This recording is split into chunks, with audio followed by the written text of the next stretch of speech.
What's going on, guys? Welcome back to the channel. My name is Lawrence, aka Law. Actually haven't posted a video in the last few weeks. I just got back from vacation. I went to Mexico, went and visited the family. Had a really good time. Ate too much, had one too many beers, that type of thing. But nonetheless, we had a really good time. And I'm back, baby. I'm back in Texas. Hot as shit out here, but we're making it. That's why I got the tank top on. Hope you like the stilo a little bit, but yeah, man, we're back. The fantasy season is upon us now. I believe we're just a few weeks away now. I actually just joined into my first fantasy football league. We'll be doing the draft, I believe, August 18th. I'll have to check my calendar, but I believe it's August 18th. Really looking forward to that. But guys, it's upon us. It's time to really start focusing in, really start paying attention. And I'm here to help you guys out with that, giving you information leading up to your drafts, and then going to be giving you guys information in the future, in the season, once things really start getting rolling and everything. So looking forward to it, guys. But let's go ahead and jump into this video. This is a video that I'm calling Players on the Come Up. Basically players who finished a little bit lower in their positions last season, obviously, than they would have liked, but people that I think have all the tools around them, maybe a change in coaches, maybe a change in, additional weapons to the team, whatever the case may be. But basically players that I think are going to absolutely finish higher this coming season. So let's go ahead and get right into it.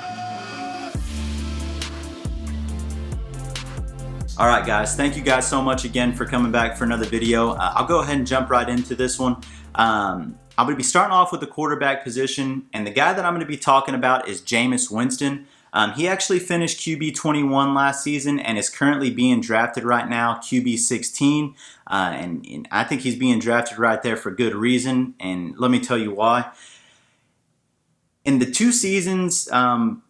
prior two seasons, he's actually hasn't played a full 16 games yet. In 2018, he only played 11 games, and in 2017, he actually only played 13 games. So you're probably thinking, well, why are you telling me that? That just kind of shows that he's not dependable.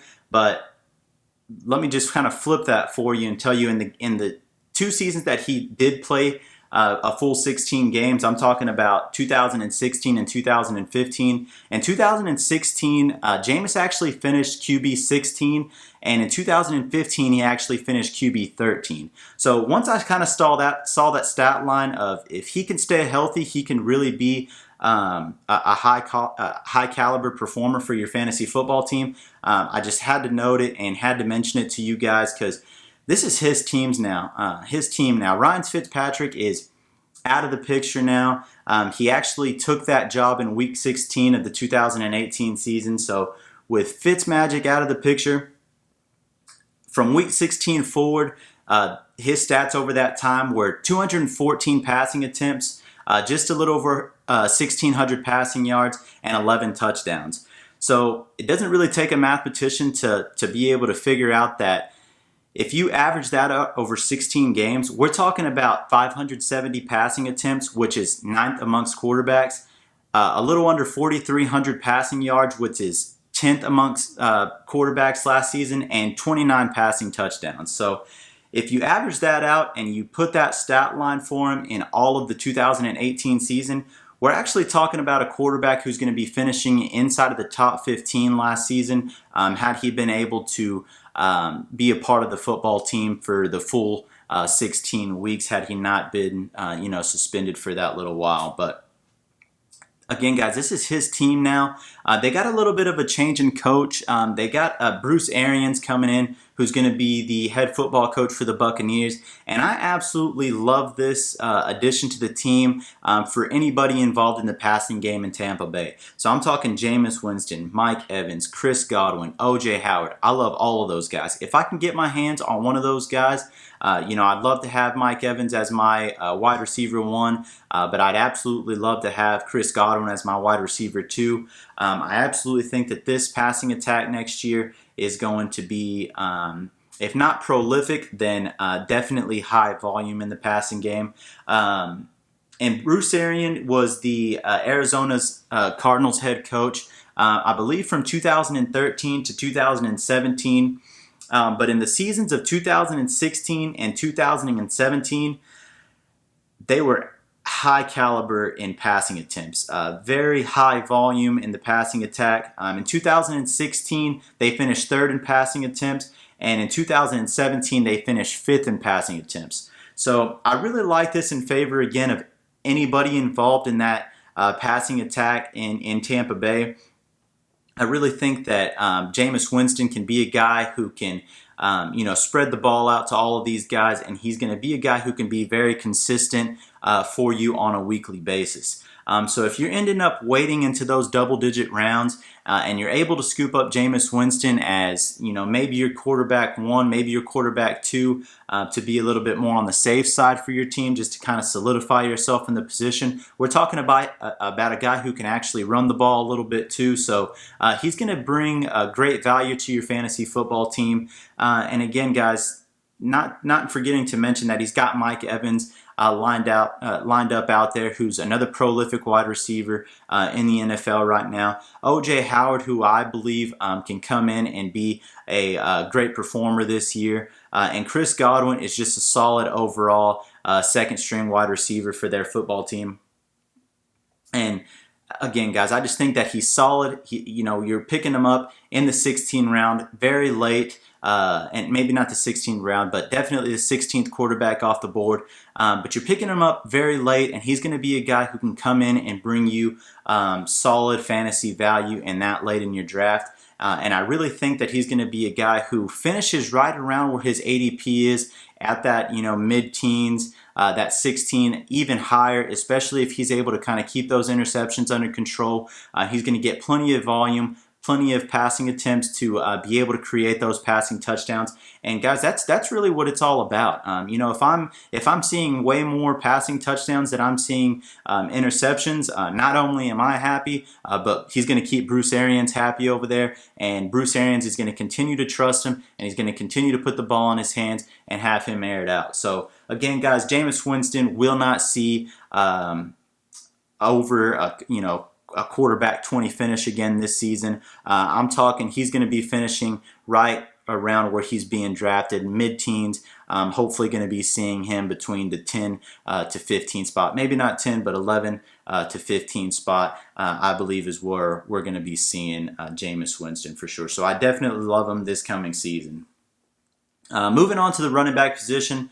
Talking about a guy who finished 28th last season, and he really had a good reason. He had Alvin Kamara right in front of him, so you guys know how that goes. But the guy that I'm talking about is Mark Ingram. And I really think that Mark Ingram is a guy who is being slept on this season.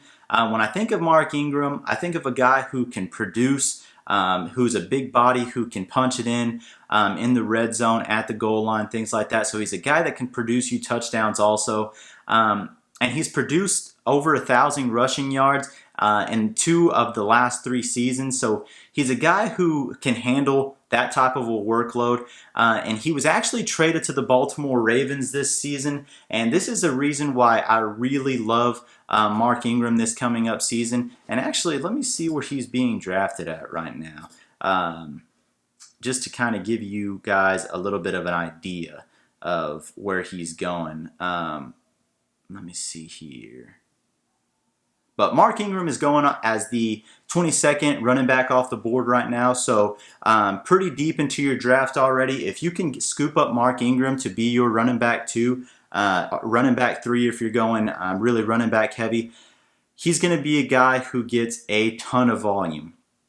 The Baltimore Ravens last season actually finished in first in rushing attempts last season. Once Lamar Jackson came in, they started a little bit more of a run-heavy offense. I believe up until the point that Russell Wilson was actually, the Seattle Seahawks was leading the NFL in rushing attempts up until Lamar Jackson actually came in and they actually started running the ball a whole lot more. Obviously, Lamar Jackson isn't really that much of a pass-heavy quarterback, which makes sense for their attack. But Mark Ingram, again, guys, he's going to be a guy who sees a lot of volume. And now, if you're a guy out there who's thinking, no, Lawrence, I think you're wrong. That there's a bit of a committee there in Baltimore. I agree with you. I really think that you're correct with that. They've got Mark Ingram, Kenneth Dixon. They drafted Justice Hill this year, who I really like. I really think by the end of the season, Justice Hill is going to be the RB2 in Baltimore. But then even Gus Edwards. So, we're talking about guys, Kenneth Dixon, Gus Edwards, who were, I don't want to say fantasy relevant last season, but if you picked them up on a waiver wire and you plugged them in at the right time, they probably produced decent numbers for you. Again, guys, they saw a lot of volume. They were running the ball a ton last season, and Mark Ingram was brought in to be that lead back for him. You don't make a move like that unless you're planning on using the guy. Now, Mark Ingram isn't that old. He's definitely a guy who can still continue to handle that much of a workload. So if we're seeing a situation next season where Mark Ingram is seeing 200 plus rushing attempts, I'm going to be licking my chops for this guy, because I really think that he's going to be a guy who can produce another 1,000+ yards, maybe even to the double-digit rushing touchdowns. I'm really feeling good about him. He just landed in the perfect situation there in Baltimore. Again, guys, that offense is going to be running the ball a whole lot. He's going to be seeing a ton of volume. He's going to be the guy getting all of the goal line work, all of the red zone work. So that's just all green lights for me, all arrows pointing up, in my opinion, for Mark Ingram. So, guys, if you can get your hands on him, he finished 28th last season, and I'm talking this guy, if fed the ball correctly, can see a finish inside of the top 20 next season. So, again, he finished as the 28th running back on the board, and I really think that he can go in and finish as a top 20 running back. He's being drafted again right in those low 20s, I believe. 22 is what I said. Yeah, so he's being drafted as the 22nd running back right now. So I really think that he could outperform that draft capital there and be a guy that you can pick up in the mid-round that can absolutely bring you value to your team. So if you can scoop him up, guys, and you're already set, maybe picking him up as your RB2.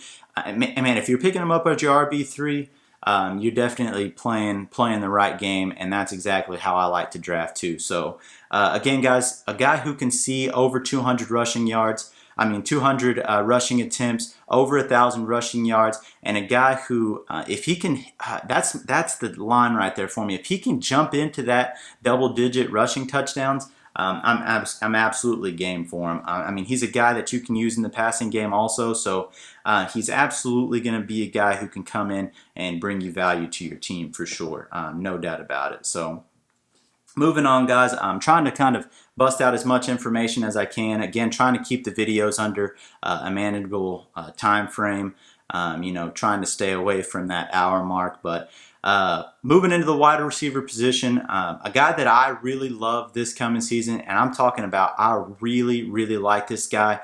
He finished 23rd finished wide receiver 23 last season. But the guy that I'm talking about is Mike Williams. And again, guys, he's one of my favorite guys. He plays for the Los Angeles Chargers.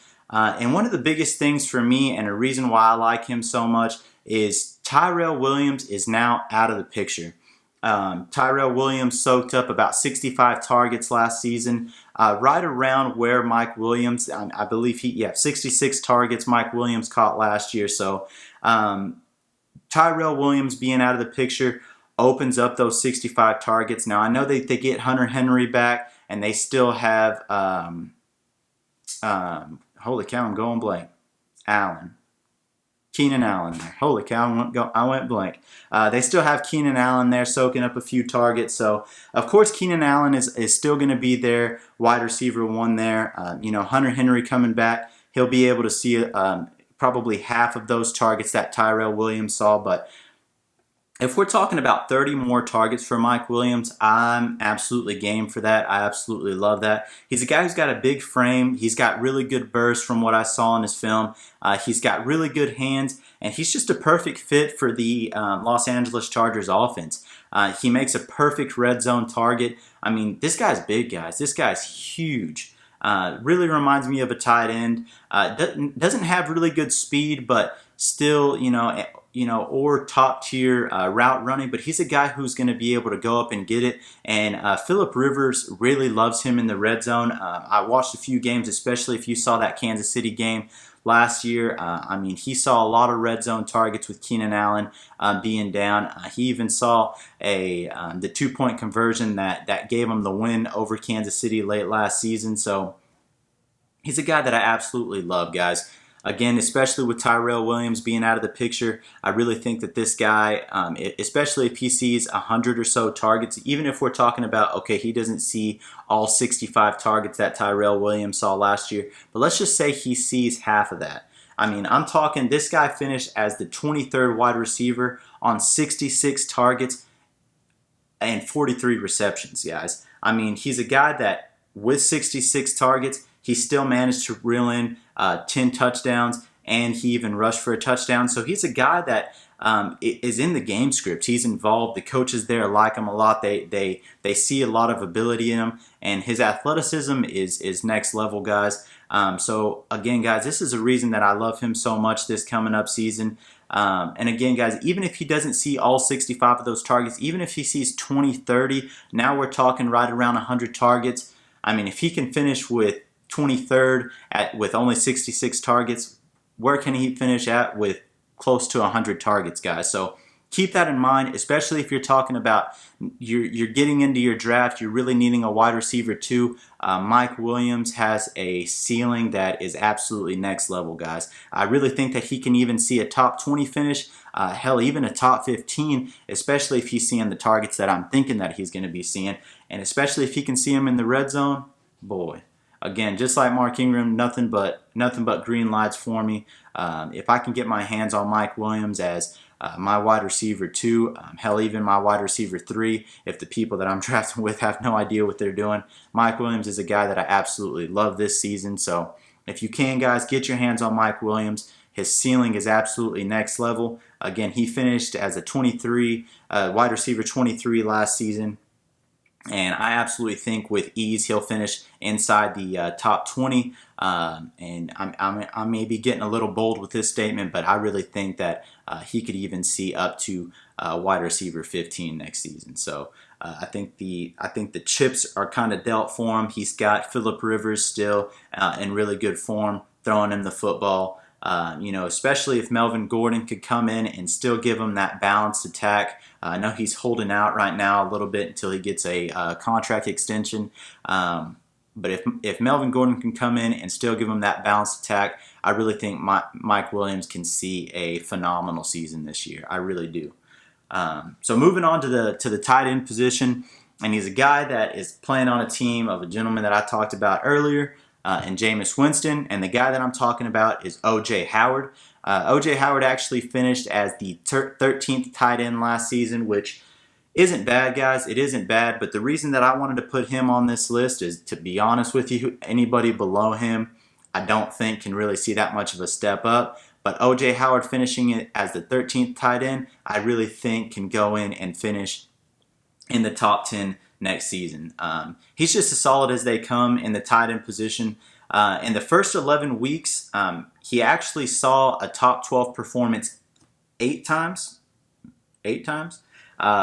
So again, guys, in the first 11 weeks, he saw a top 12 finish 8 times. And a reason that I'm really high on him this year is Adam Humphries is out of the picture now. I believe he went over to the Titans. So with Humphries out of the picture, it really only leaves Mike Evans, Chris Godwin, and O.J. Howard as any of the real threats in the Bucs offense next season. So it's just a situation where he's going to be able to see that volume. Again, guys, I put emphasis on Bruce Arians going over there.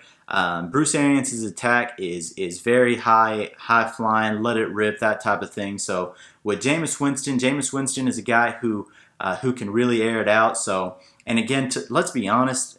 Tampa Bay really doesn't have that much of a running back threat in Peyton Barber or in Ronald Jones. So, if we're being completely honest, the threat at the running back position just isn't there. But they do have a lot of really good threats in the wide receiver or in in the passing offense. So again, guys, Mike Evans, Chris Godwin, O.J. Howard are really high up on my list, especially with Bruce Arians being in the picture, guys. I'm talking about a team that's going to be throwing probably 500 plus passing attempts. That's kind of right around where they were, the passing attempts that Arizona was seeing in the 2016 and 2017 season. So why not with this with this receiving core that you have around them, why not throw it that much? And O.J. Howard is a freak of an athlete. Again, guys, he's just as solid as a tight end as they come. So he finished as the 13th tight end last season, and he's absolutely a guy that I believe can go in and finish inside of that top 10. My next question would be, does he have the volume? Does he see the volume? And does he have the abilities to finish as that top tier tight end? That's just one of the things that we're going to have to wait and see for, guys. But I really think that the volume is going to be there. I really think that Jameis Winston is going to be great. And it's just a situation where we're just going to have to wait and find out. But guys, we're not going to have to be waiting anymore. The season is upon us. The season is right around the corner, guys. And again, this is the time that you should be focusing. I mean, if you guys are out there, I play in leagues where we play $100, 14 teams. You pitch in $100. Winner take a majority of it. I think second place maybe gets his money back, that type of thing. But guys, if you're talking money leagues, this is now the time to be paying attention. You don't have to be paying attention the full season, but just pay attention to what's going on. Pay attention, especially in your drafts. Your drafts are very important. It really lays the foundation for your fantasy football team. If you pay attention enough, you're able to pick up pieces that maybe you're able to trade in the future. So just keep those type of things in mind. And, the real fun starts when the season gets going. So again, guys, we're not having to wait that much longer. The season is right around the corner. I'm super excited. And thank you guys again for coming by and checking out the content. If this is something that you enjoy, please like the video, subscribe to the channel. Tell your friends and family about it. I'm just here to help out. I'm not here to give crazy expert advice. I'm just here to give you a football fan's solid opinion on these athletes that I really believe can go out and win you some money and provide you value to your fantasy football team, guys. So again, if you like the video, subscribe to the channel. I'm going to be coming out with content a whole lot more leading up to the fantasy football season, and then even more once the season gets going, guys. So definitely subscribe to the channel. Tell your friends, tell your family. My name is Lawrence, aka Law. This is a channel that I like to call The Catch. And again, guys, just bringing you guys fantasy football content and anything sports talk. So guys, thank y'all so much again. Peace.